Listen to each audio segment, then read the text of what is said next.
Hello everyone, I'm back with another Reddit Addicts episode. If you find my videos entertaining, please kindly subscribe and like them. Thanks to everyone for your suggestions and kind notes. Now, let's get started with today's exciting stories. Cheat on me? Enjoy your new life. To the story. Me and my friends sometimes hang out with a guy we will call Mark. Now, Mark is in his 40s, happily married to a woman. They have 2 kids in their teens. I will tell this story as accurately as possible from what Mark told us. As you all know, married life can many times get boring with 9-to-5 jobs, mundane life in a small-time village. Kids are growing up, so you don't have to look after them 24/7 anymore. So you do what you can to make life interesting. You get a dog, start some hobbies, etc., etc. Or so at least Mark thought. He also thought that his happy little life would last forever. Wrong. Mark found out through the grapevine that while he was playing sports, being at work, trying to break the boring life they were having, his wife, let's call her Mandy, was attending to some hobbies of her own. Hobbies that included getting sweaty and real passionate with another man from a few towns over. At first the rumors didn't bother him, they were rumors after all. But something in Mandy's behavior started to change. No more funny time with Mark, she started to get distant, no more talking, just yelling, being annoyed, etc., etc. It went on for a few months. This struck Mark as off, and one time after we were done playing soccer, he asked us what to do. We came up with several advice, like confronting her. But Mark didn't want to ruin his marriage over some mood swings and a rumor. So he did what every sane man would do, /s. He set up cameras all through the house. And I am talking PI quality stuff here. He had cameras in the bathroom, living room, their bedroom, basically everywhere but the room of his children. He updated us on his new hobby and his setup, and things cooled off for a few weeks. After a few weeks after soccer time we went out for a few beers. Mark wasn't quite himself, so we inquired what was wrong.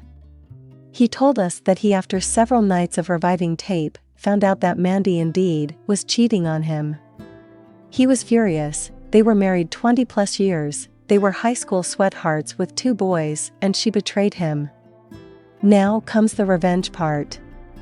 He didn't confront her right ahead. Mark formulated a plan. Living only a few towns over, he had no problem getting the guy's phone number. Now you all know those pesky advertising companies who call you to get you to buy products, right? Mark pretended to be one and called the guy with the pretense he was selling him some body cleansing pills and other shit. He knew the guy was overweight, and being quite a smooth talker, he didn't have much problem getting him hooked. He got the guy's first and last name, which he already knew, his address, SSN, job address, and some other stuff that doesn't really matter to the story. He told the guy he was in a ballot for different prizes from the company he was working for, and he would stay in touch in case the guy won anything. After that, came part 2. While Mandy was at work on a Friday, he packed all the stuff she owned, clothes, jewelry, collectibles, and other stuff into their family car. They have a VW Touran, so everything she had easily fit in. When Mandy came home from work, he told her they were going on a trip. At first she was against it, but again this smooth talking convinced her to roll over pretty quick, and she got in the van with him. Before that he took the boys to one of our friends' house. They weren't 18 yet, and he is a responsible father, and off they went. Where did they go, you ask? Remember how he called the guy Mandy was cheating with? I think you know the answer. Sadly, or very hilariously, Mandy had no clue.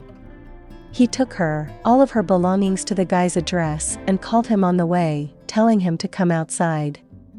He said he won the first prize, and he was on his way to give it to him personally. Mandy still had no clue. She thought he was just pranking one of his friends. I believe you realized by now that she isn't the brightest one in this world. Imagine her and Guy's face when he rolled into the parking spot of Guy's house. He stepped out of the car, shook the guy's hand and told him, "Here is your prize, sir. I believe you know what it is." Took one last look at Mandy's white face, and walked off. He got custody of both kids since he was better off than her, also told the judge she was cheating and that's why he was divorcing her. This all happened last year and as far as we know, the guy was an A-grade asshole and she left him soon after that, after a few beatings and some trips to the ER/police station. Mark got over her after some time and a lot of alcohol, but he and his boys are doing great. They were both big enough to realize their mom was at fault, and still barely talk to her when they go to visit. She tried to return into Mark's life on a few occasions, but he did the smart thing, told her to fuck right off. He told us this story after we went out for a few beers after soccer again. I was laughing so hard imagining the whole thing. I had to go to the bathroom, otherwise I would have peed myself. I hope you enjoyed this story as much as we did. TLDR, wife cheats on husband, he finds a creative way to get rid of her. Edit, it's not a SSN, we are not from USA. Since many people got hung up on it, it's a tax number and I assume he asked for it to sound more believable. Edit 2, fixed some spelling errors. A lot of people are reading a lot into every detail how I presented Mark's story. For instance, how he got all of her stuff into one car. Well, of course he couldn't, and maybe he got some movers afterwards. Just imagine the van being packed with stuff for a trip, whatever floats your boat. I said I am reading this from memory, so some things may not add up to your careful eyes. Be warned. I also wasn't at the court hearing for custody, but the kids live with him and they visit the mother every other weekend. I asked them how it is, and they said it's pretty petty between her trying to get their approval and trying to convince them she was not at fault. They are 16 and 17 years old now, so I believed them. I guess I am sorry for doing that. Lastly, this story is fake just because he got the rights to the kids? I know how things are in the USA, but as far as I know, judges here take into account everything. They rather give them to the person who is more equipped to take care of them. That includes salary, where they live, how they act in court. Get off your USA high horse, since not all governments are female-centered and corrupt. Story 2. Cheat on me? You deserve what's coming. This all went down about 5 years ago. Me and my then wife were married for about 3 years at that point. She came from a very conservative Christian family. Her parents never liked me because 1, I wasn't religious and 2, I'm a Democrat. They tried their best to convince her not to marry me, but to no avail. Looking back, I wish they had convinced her to not marry me. At some point during the marriage, my wife began to withdraw sexually. We went from having sex 3 times a week to 3 times a month to once a month. She told me that she didn't really like having sex that much and that she did it mostly to please me. What I didn't know was that she didn't want to have that much sex with me because she was getting her dick elsewhere. How did I find out? Well, my wife was using my laptop, her laptop was being repaired, and accidentally clicked the Remember Me box on her email. I went to check my email and it redirected to hers. I saw every message she sent to this guy and basically confirmed that she was cheating on me. Like any sane person who realizes their marriage is over, I filed for divorce. Also, I alerted the other man's GF and she promptly dumped him. Now, like I stated before, her parents never really liked me. When they found out I was divorcing her, they went ballistic. Apparently she lied to them and said that I cheated on her. I kept getting hateful emails from them every other week. After our divorce was final, I told her parents that she cheated on me and sent them proof. Her dad emailed me saying he was sorry and that he's disappointed in his daughter. All I replied with was, "Well, now you know what kind of person your daughter is. Never contact me again."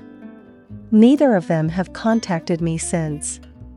About a year after our divorce, I get a long email from my ex with the subject as thanks. I thought it would be some sort of thank you letter, but it was far from that. Some of it read like this. Thanks for making my parents hate me. Thanks for driving me to cheat on you. Thanks for ruining my life. That was the last I ever heard of her. Her parents disowned her, and she was the shame of the small town she came from. According to Facebook, she now lives in Australia, but considering she hasn't posted anything in 3 years, I might be wrong. Also, remember the GF of the guy my wife was cheating on me with? That woman is now my fiancé. I.win. TLDR, wife cheats on me, her parents disown her, and I'm engaged to the other man XGF. Win. We hope you enjoyed this story. Thanks for watching and hope to see you in the next video. And before you go, please be sure to subscribe for more.